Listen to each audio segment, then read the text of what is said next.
What's up guys, I'm back. Today we're going to be doing a little bit of probably the first body mod, or I don't know, I guess the first mod I've ever done to the car besides an exhaust, but that doesn't really count because I took the exhaust off anyways. This is a pretty popular one actually for the second generation IS. It's like the F Sport grill upgrade. I have an 11, so 2006 to 2008 is the pre-facelift model, so those have another one that's really common on eBay. And then 09 to 10 was another facelift model that I think has a different grill slash front bumper.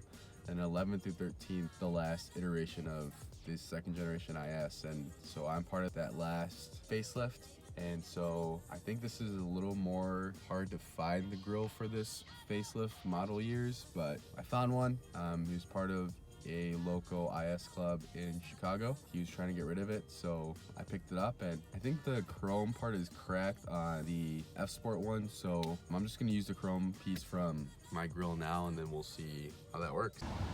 So I apologize if there is some wind noise. We're doing this one outside because my girlfriend is getting her lashes done, and if you have a girlfriend, you know the struggle and how long that takes. But this is the old grill, obviously, and then this is going to be the new F Sport grill. I wish I could run the chrome from this one, a bit of a darker chrome compared to what I have on here now.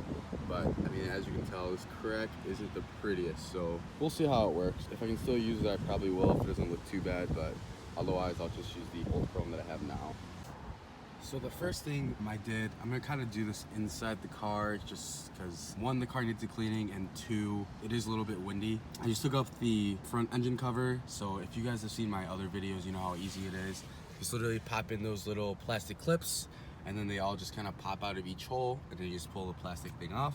So after you take off the plastic engine cover, it's just that front one, you're gonna want to take off the weather strip. And the best way to do it is with needle nose pliers. And when you lift out the weather strip just a little bit, you can see kind of there's a little clip holding it. You're gonna want to pinch in that clip just so it comes up. If you do rip it off, it's not the end of the world. This is the best way to remove the weather strip without damaging it. So as you can see here, even though I was careful in taking off this first part of the weather strip, this is that little hole that the pin goes into. This is where that pin is. Basically, this little T part goes into the weather stripping hole, and then it snaps into this hole right here. But as you see with pliers, you just gotta kind of push that middle of that, push the clip in, and then you can take it out. And that's basically gonna be, I think there's four. There's one on each side, here, here, and then there.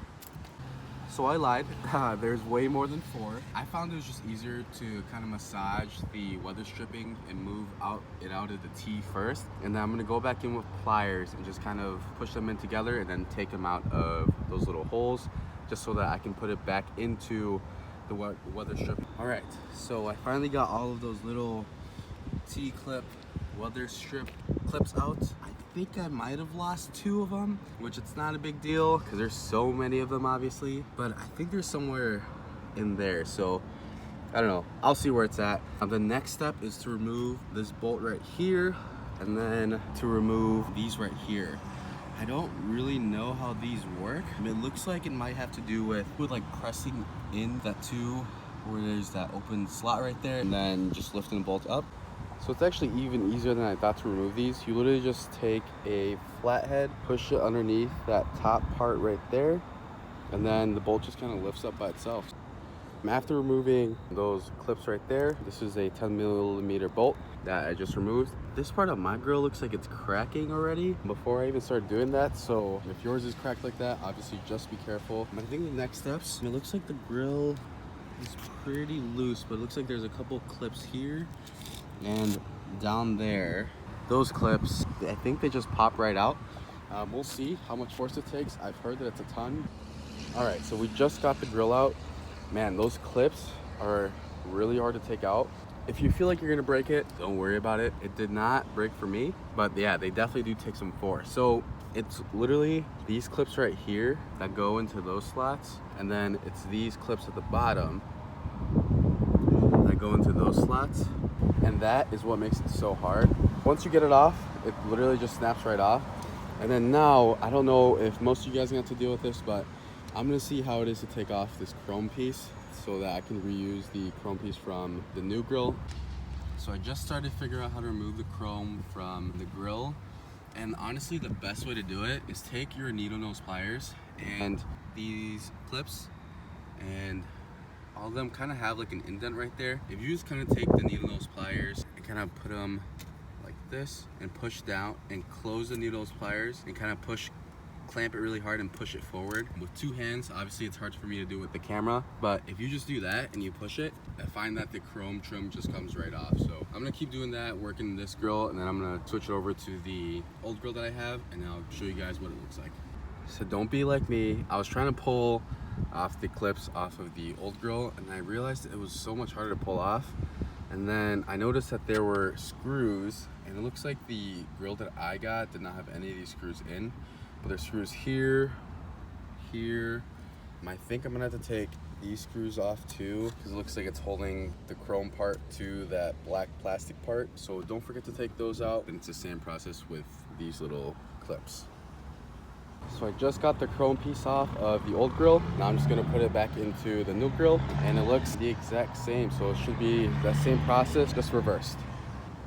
So I just snapped it back into place, and now I'm just gonna put those screws back in, and then we'll put it back on the car.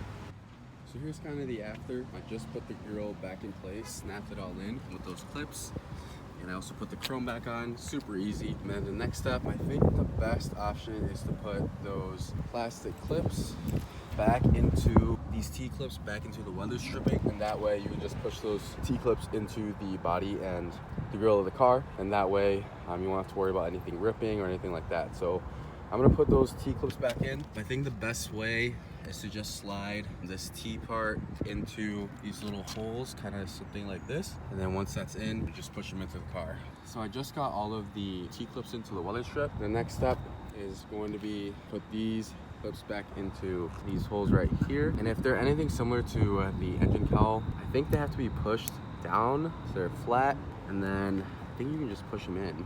So I was wrong. It's better to have them set up like that, and then just kind of push them down, and then once they're in flat, you just go ahead and push this down. So I'm gonna do the same thing for this next side, and then we'll go from there.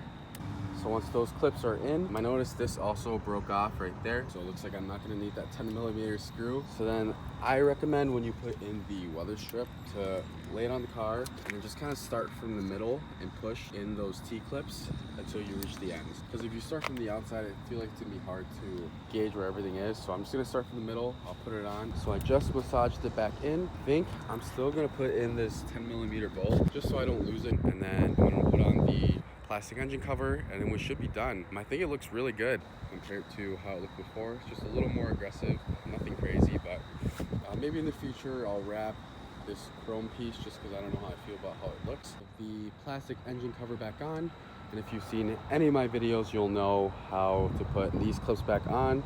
You literally just have to make sure it's on a flat surface and then push down so that that little piece sticks up, and then you can just stick it right back into these holes. And once it's in there, just push it down a little bit so it's flat, and it's good. All right guys, so I put the plastic surrounding back on, close the hood, and here's how it looks. Definitely think it looks a little more aggressive. It looks really good actually. I'm on my own, broken alone. I feel the rain crashing down all around this empty town. We're searching for the lost and found, but you don't care, you're unaware. Keep moving like the scars aren't even there. It's in the air like a blazing flare. So that was pretty much it. I mean, I thought it was gonna be a lot harder than it actually was, but it's actually not too bad. Once you start getting into it and start taking things apart, you start kind of figuring out how everything works.